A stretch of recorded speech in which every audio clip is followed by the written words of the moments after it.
हे dandruff actually होतो कशामुळे? What is dandruff, what is the cause of dandruff? जसे आधी खूप पूर्वी जसे अँटी डॅन्ड्रफ शॅम्पू यायचे तसं आताही नाहीये.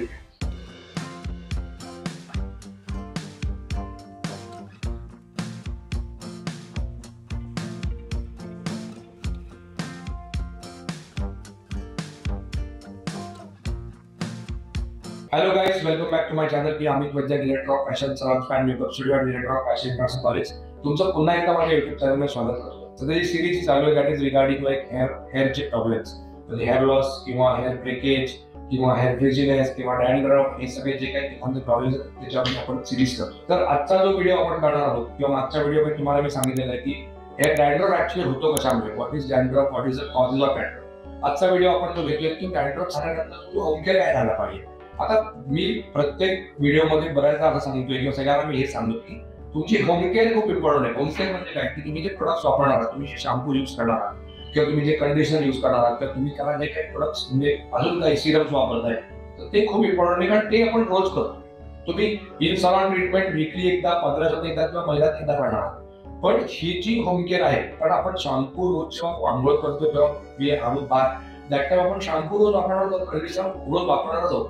त्याच्यामुळे त्या गोष्टी खूप इम्पॉर्टंट आहेत. त्या तुमच्या चांगल्या असणं आणि प्रॉपर असणं हे खूप इम्पॉर्टंट आहे. कारण चांगल्या तर आपण डेफिनेटली घेतोच, पण त्या एक्झॅक्टली आपलं मार्क काय आहे, म्हणजे नेमकं मी प्रॉपरली वापरतोय ना प्रोडक्ट, हे इम्पॉर्टंट आहे. कारण तुमचं प्रोडक्टच चुकलाच वापरायला, तुम्ही जर डॅन्ड्रफवरती भलताच कुठला प्रोडक्ट वापरत नाही तर त्याचा तुम्हाला युजच होणार नाही, त्याचा तुम्हाला इफेक्टच मिळणार. तर आजचा आपण डॅन्ड्रफ शॅम्पू बनवणार आहोत. तर one of the very good dandruff shampoo is like Biolage मध्ये मॅट्रिक्सचा स्काल्प प्युअर शॅम्पू येतो. हा पण खूप चांगला शॅम्पू आहे, त्याचे पण रिझल्ट खूप चांगले आहेत. आणि प्लस तुम्हाला स्काल्प ॲडव्हान्स म्हणून लॉरियलचा अँटी डॅन्ड्रफ शॅम्पू आहे, दिसले होतो one of the best shampoo. जसे आधी खूप पूर्वी जसे अँटी डॅन्ड्रफ शॅम्पू यायचे तसं आताही नाहीये. हे खूप सॉफ्ट आणि सेटल्ड शॅम्पू आहे. म्हणजे तुम्हाला ते ऍक्च्युअली डॅन्ड्रफ शॅम्पू काय करतो, तुमचं स्काल्प पील करतो, म्हणजे डॅन्ड्रफ तुमच्या स्काल्पवर आहे तो सगळं पूर्ण काढून टाकतो. तर हे शॅम्पू काढतात पण तुमच्या स्काल्पला जास्त ड्राय नाही बनवत. त्यामुळे this is one of the advantage of this two products. Plus त्याच्याबरोबर त्यांनी मास्क पण केलेला आहे, की आधी तुम्हाला मास्क नव्हते, आधी तुम्हाला केस खूप ड्राय व्हायचे डॅन्ड्रफ शॅम्पू वापरल्यानंतर. आता तुम्हाला स्पेशली डॅन्ड्रफ शॅम्पू वापरल्यानंतर मास्क वापरण्यासाठी anti dandruff scalp pure mix, anti dandruff scalp advantage, anti dandruff mask तयार केलेला आहे. त्याच्यामुळे you get very good results. म्हणजे तुम्ही शॅम्पू तुमच्या स्काल्पला लावणार, स्काल्प तुमचा पील होतोय, त्याच्यानंतर तुम्ही मास्क लावणार आणि मास्क पण तुम्हाला रिझल्ट चांगला मिळणार, केसांना तुमच्या ड्रायनेस कुठेही येणार नाही. त्याच्याबरोबर अजून एक मी गोष्ट सांगेन की ज्यांना असं वाटतंय की आपला स्काल्प पण खूप ड्राय झालेला आहे, तर त्यांनी ह्याच्यानंतर म्हणजे कुठल्याही डॅन्ड्रफ शॅम्पू नंतर हायड्रेटिंग शॅम्पू वापरणं खूप गरजेचं आहे. त्यामुळे तुम्ही मॅट्रिक्सचा अल्ट्राहायड्रेटिंग शॅम्पू वापरण्यात काही हरकत नाही, लॉरियलचा लिसॅन्डोमेड वापरला तरी हरकत नाही, पण तुम्ही हायड्रेटिंग शॅम्पू वापरा. आणि अल्टरनेट वापरायचा, की समजा पहिल्या वेळेला तुम्ही डॅन्ड्रफ शॅम्पू वापरायचा आहे, डॅन्ड्रफ शॅम्पू वॉश करून झाल्यानंतर हायड्रेटिंग शॅम्पू वापरा आणि मग तुम्ही मास्क लावा आणि मग तुम्ही वॉश करा. दिस इज वन वे.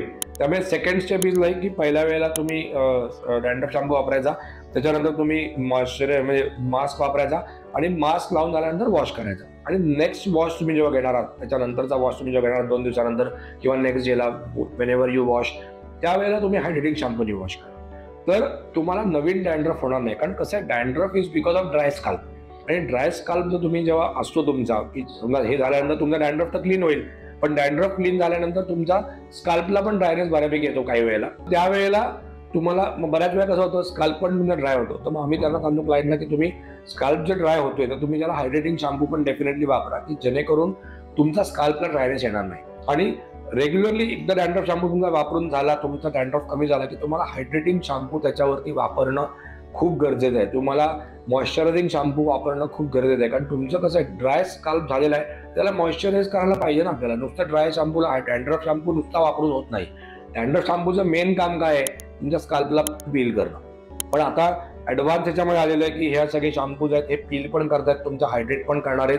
त्याच्यामुळे दीज आर गुड. पण फॉर दोज पीपल की ज्यांना खूप जास्ती प्रमाणात डॅन्ड्रफ आहे, त्यांचं शॅम्पूने पिलिंग होतंय पण त्यांना हायड्रेशनची पण गरज आहे एक्स्ट्रा, तरी हायड्रेटिंग शॅम्पू डेफिनेटली वापरायला पाहिजे. आता नेक्स्ट व्हिडिओमध्ये तुम्हाला मी सांगणार आहे की तुम्ही होम रेमेडी काय करायला पाहिजे. तर बऱ्याच लोकांना कसं होतं, यायला जमत नाही ट्रीटमेंट करायला किंवा हे होम केअर वापरतात पण अजून त्याला इफेक्ट चांगला हवा असतो किंवा अजून फास्ट इफेक्ट हवा असतो, त्यासाठी होम रेमेडी करणं पण खूप गरजेचं आहे. तर मी तुम्हाला पुढच्या व्हिडिओमध्ये होम रेमेडी काय करायचं ते पण सांगणार आहे. आणि त्याच्या पुढच्या व्हिडिओमध्ये सलॉन ट्रीटमेंट्स डॅन्ड्रफवरती काय आहेत, अँटी डॅन्ड्रफ ट्रीटमेंट म्हणतात त्याला, किंवा अजून स्कॅल्प प्युअर ट्रीटमेंट्स आहेत, तर त्या काय नक्की ट्रीटमेंट्स आहेत हे पण तुम्हाला आम्ही सांगणार. त्यामुळे माझ्या यूट्यूब चॅनलला नक्की सबस्क्राईब करा आणि डिस्क्रिप्शन बॉक्समध्ये माझ्या इंस्टाग्रामचा पण ID मी मेन्शन केलेला आहे, त्याला पण नक्की फॉलो करा, जेणेकरून तुम्हाला नोटिफिकेशन रेग्युलरली येत जातील की आम्ही यूट्यूबला नक्की काय करतोय किंवा अजून तुम्हाला कुठले व्हिडिओ टाकलेले आहेत आणि तुमच्या गरजेचे असेल तर तुम्हाला त्याचा नक्की फायदा होईल.